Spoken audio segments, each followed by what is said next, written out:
Welcome to the Scalable Expert, the podcast where we unlock the secrets to building a business that grows with you, not around you. I'm your host, Tara Bryan, business strategist, mentor, and creator of the Infinite Scale Method. If you're a coach, consultant, or service provider who's maxed out with one-on-one work, overwhelmed by the grind, and ready to scale your expertise into a business that works for you, then you're in the right place. Each week, I'll share actionable tips, inspiring success stories, and proven strategies to help you reclaim your time, grow your income, and create a business that delivers results without sacrificing quality. Let's dive in and make your business infinitely scalable.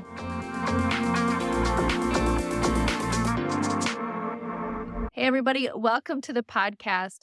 To kick off the Scalable Expert podcast season number 1, I want to just talk a little bit about what it means to be an expert and how we position ourselves using our expertise to become a business owner that has a thriving, scalable business. So let's just break this down because this is a unique skill set that you have as an expert that will help you actually grow a business that scales beyond you, saves you time when everything is working, and you really get out of kind of being the center of everything that's going on in your business. So let's talk through that. So first of all, one of the greatest gifts that you have is that you have been able to develop an expertise. So first, I congratulate you on that.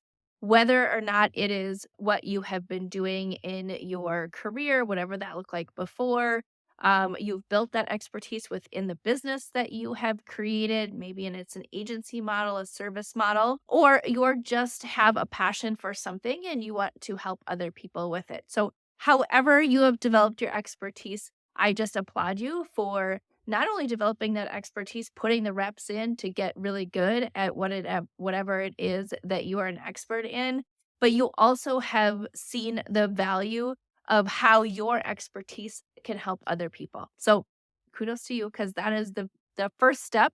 And so what happens is we become an expert, and if it's about something that we have been doing, right, like our body of work that we have created, so often that starts because someone's like, hey, you're really good at this. This is something that's natural for you. Can you help me with solving this thing that I'm trying to solve, or do this thing that I'm trying to do? And it's great. You're like, yes, I can do that. So you dig in and you help them. And that usually looks like, helping them one-on-one when you are starting to kind of bridge the gap between having this expertise and monetizing the expertise that you have. And that's awesome. And that's a great place to start.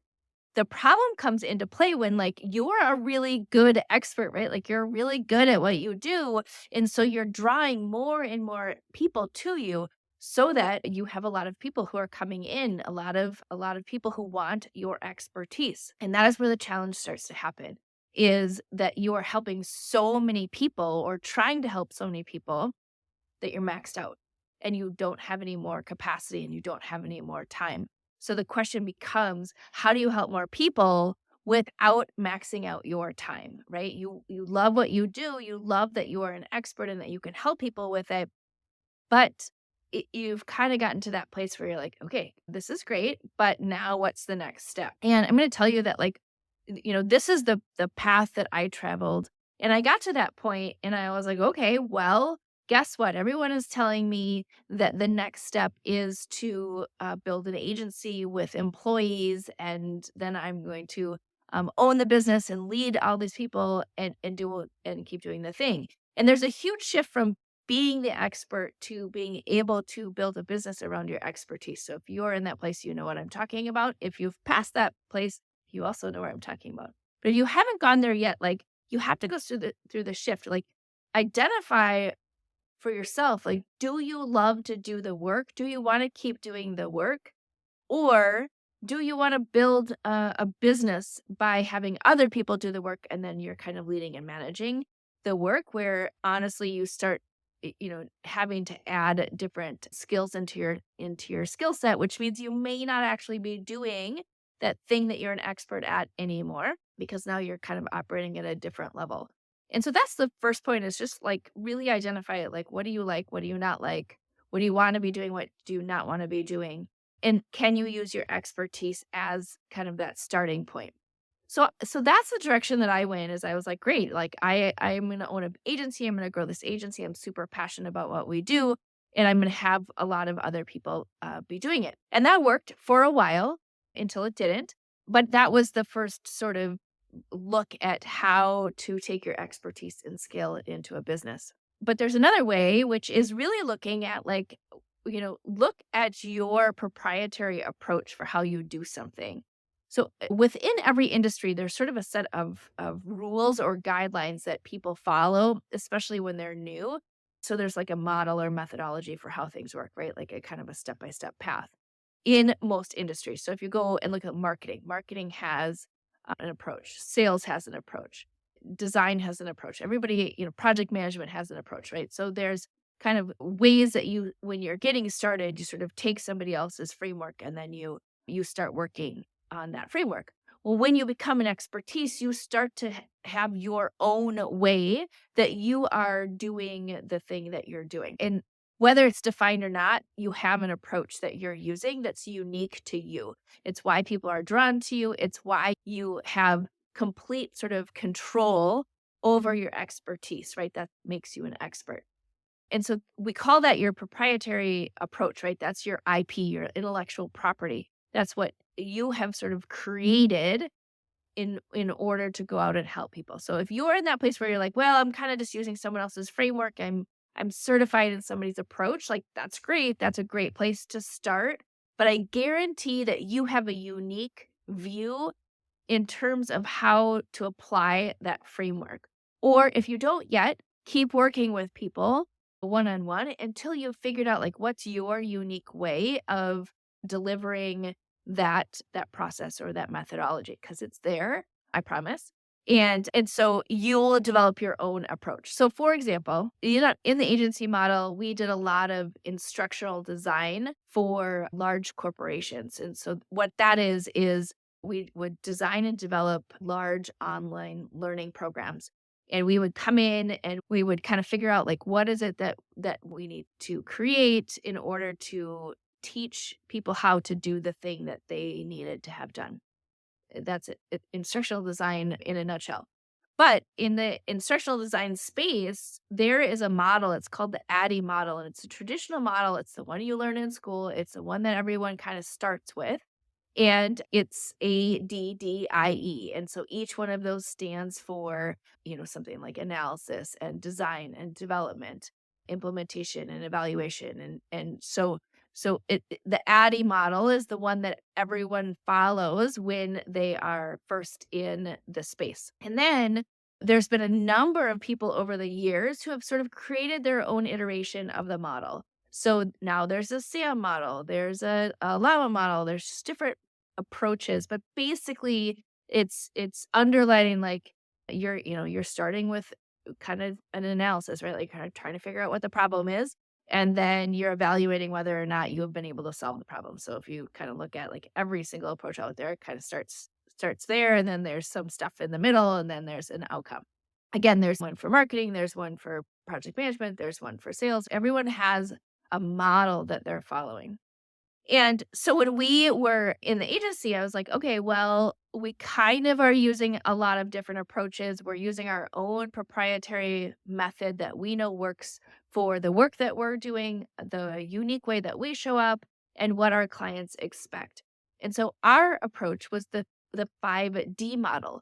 And so we just created our own methodology, our own step-by-step path that was around the 5Ds. And for us, that took all the different models, it took our unique IP and packaged it together, and that's how we served our clients. And then we could get really, really good at serving our clients consistently, getting consistent results, and being able to really measure what we're doing, right? So that's an example of packaging your intellectual property in order to help customers. So the reason I'm spending some time talking about this is one of the cornerstone pieces of the infinite scale model, which is to really define your own authority strategy. What makes you stand out? What makes you unique? And what's the approach that you take all of your customers through, or you can take all of your customers through, to go from point A to point B? What's that standard approach? What's that framework that you use every single time to go from the problem that they have to the result that they're looking for? That is the very first piece of this puzzle, because if you can do that, then you can deliver a consistent experience. So back when I said, like, it's great when you're doing one-on-one work, right? It's a lot easier to be able to take on custom work or ad hoc work or just do something different for every single customer that you have. But when you have 10, when you have 100, when you have 1,000 or more customers, you can't do that anymore. Even I don't even care. Like, you could have 100 employees, you still can't do that. You still can't bring in a completely custom random project that has nothing to do with your proprietary methodology or your standard approach that you use and be able to build a scalable business. So at the end of the day, once you can develop kind of a standardized way in which you help get your customers from point A to point B, then you know you can start adding more and more people into it and start to deliver and serve in a different way versus just one-on-one custom. So that is the very first thing to becoming a scalable expert, is that you are able to really own and identify your proprietary methodology, which we call your authority strategy. And once you have that, then you can start consistently serving the people that you want to help. And there's lots of steps, of course, in there to help you identify that, but that's the very first piece, is to be able to do that. Here's the challenge: is you've done that, now you can consistently help people, so you can bring a lot more people in at the same time, right? So instead of just being able to help one person or try and help, as many people as you can fit in into the hours of the day that you have, then now you have a system that you can put them through that's fairly consistent. Then you can hire a team and they could run through a consistent system. You could start to package your signature framework, your methodology into something that can be delivered outside of you doing one-on-one work. That, my friends, is where the power and the magic shows up. And that's what we're super, super passionate about helping people do, is let's package up what you're doing so that you can help more people without the chaos of just manually trying to figure it out, ad hoc, kind of questions and problems and whatever else. It becomes the way that you take your expertise, all of the wonderful, knowledge and skills that you've acquired over the years by doing the reps, by doing the work, and getting it out to a broader audience that allows you to increase your impact, your income, and build something that is going to live beyond you. And so that's how you start to become the scalable expert. And then what starts to happen is once you can package it into something that's consistent, then you can get super creative and kind of put some ninja tricks in terms of, like, how do you actually deliver what your expertise is to your customers, because that's when the infinite scale method really becomes powerful. Is once you have it packaged, you can deliver it in a million different ways, right? So it becomes the match between, like, how do you want to show up? What do you need in the relationship, right? And how your customers need you to show up so that they can get results. And you match that together and you create a super engaging yet scalable experience that helps your people get results. And then you get to come in during the time that they need you, instead of like pre-scheduled or, just assuming it has to be one-on-one, assuming that they're not going to do the things that they want to do to solve their own problems. You get to come in and solve the obstacles and challenges that they're having along the way versus reteaching things or re-explaining things or redoing things over and over and over and over again. And if you have done this in your business, you know exactly what I'm talking about, right? Like, you get to that place of critical mass when you've helped enough one-on-one customers where you're like, I feel like I'm saying the same thing over and over and over again, right? And that is when you know that you are onto something and you have that framework inside of you that's just ready to start to be packaged. Because wouldn't you rather, instead of just repeating yourself over and over again, wouldn't you rather come in and have really meaningful coaching or strategy conversations with your customers that helps keep them on the path and moving forward? I don't know about you, but that is a much more fulfilling way to share my expertise than just repeating kind of the basics over and over again. Early in my career, I had my very first job out of college was so much fun. I should say my first corporate job out of college since I have an undergraduate education was with Kinko's Corporation. At that time, Kinko's Corporation, which is that they do, I don't know what the proper term is, but at the time they were doing photocopies and printing and binding and all of those kinds of things. They're a little bit different now. Well, now they're not around, but back in the day, I worked in their corporate office, which happened to be in my town. And my job was to do onboarding training with all of the new hires every single week. And it was a great job. I had a ton of fun. I got to meet a ton of people. And so we would teach them how to make notepads and how to make bound documents and how to make photocopies and how to do graphic design and like all the things that we used to do in the Kinko's offices back in the day. But here's the deal. My job was to deliver onboarding, the orientation, the onboarding training. It was a week long. I would go into all of the stores and train all of the people on all the machines. So, and if you see me in person, do not ask me to do any of that because I don't remember any of that, but like how to change the toner and all of the things. And of course, we did customer service and all the other kind of training that needed to be done. But of course, in my mind, I just remember all the fun we had with all of the machines that were there. But my point is, I did that training every week for, I don't know, maybe a year or 2. I can't remember how long I actually did that. It seemed like it was forever. But by the end, I literally could be planning my weekend. I could be, like, doing all sorts of other things in my head and still delivering the training. And I was just like, there's gotta be a better way of doing this than my just repeating myself every single week to the point where I don't even need to think about what I'm delivering anymore because it's so automatic for me. I could, like, literally read the script without even thinking about it. It's kind of like when you are either driving your kids to school or you're driving to the office or you're driving to a store that you go to all the time or whatever. And all of a sudden you get there and you're like, oh, I didn't even I wasn't even paying attention. Like, how did I get here already? That feeling, that was how it was. And so I could be doing other things. And that was the moment, honestly, and maybe at some time I'll tell you my full backstory, but that was a moment for me that I was like, all right, listen, like we got to get this e-learning thing going because there's no reason why we need to be delivering this every single week, the same exact thing. We need to package it and get it out there. And that was like before e-learning was really a big thing. And I was thinking about packaging back then. But that is the problem that you are going to run into, either you or your team or other people, is once you standardize what you're doing and you really package it and go, oh, well, this is how I help solve this problem, right? Like we start here and we go here, and this is the step-by-step path, which is great. Like that's what they're getting from your expertise is that simplified step-by-step path for them.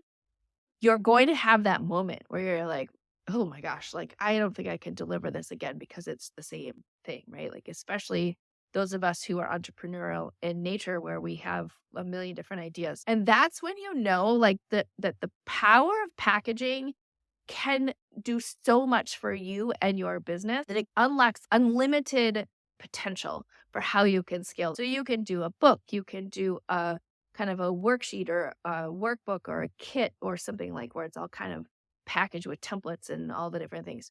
You can create a course, you can create a mastermind, you could create a membership, you could create a certification program, you could create a live event, you could create a recorded event. Sky's the limit, right? Like there's a million different ways that you can deliver to provide value for your customers, to put out different offers that your customers can interact with you or your proprietary approach once you have it in as a packageable asset. And that is so powerful when that happens because then you have choice in when you're showing up. You have choice to be able to come in at a high level and help people. You have choice to be able to deliver it in whatever way you want to show up and deliver it. And you have choice in helping people be able to get that proprietary system on demand so they can access it whenever they need it.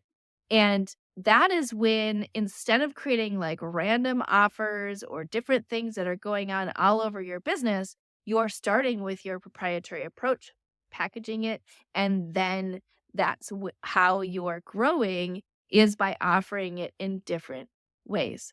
So that, my friends, is the beginning of the journey of becoming a scalable expert. Once you become a scalable expert, then you start unlocking the power of your expertise. So instead of, you know, only being able to deliver it one-on-one and not be able to get your message out to impact more people, to be able to help more people solve the problem that you uniquely are able to solve, you are able to package into an asset that lives and breathes outside of you and your time, so you can help people at the highest level in different areas than you probably even have imagined up until this point.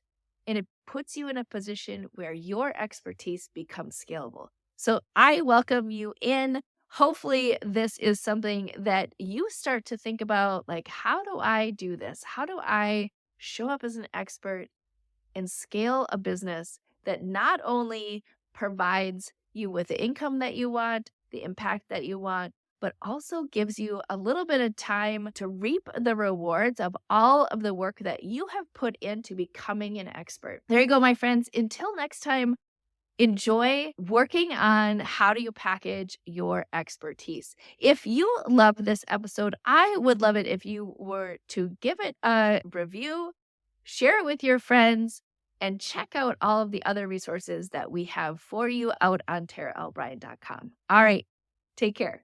Hey everybody, are you a business owner ready to streamline and scale your business?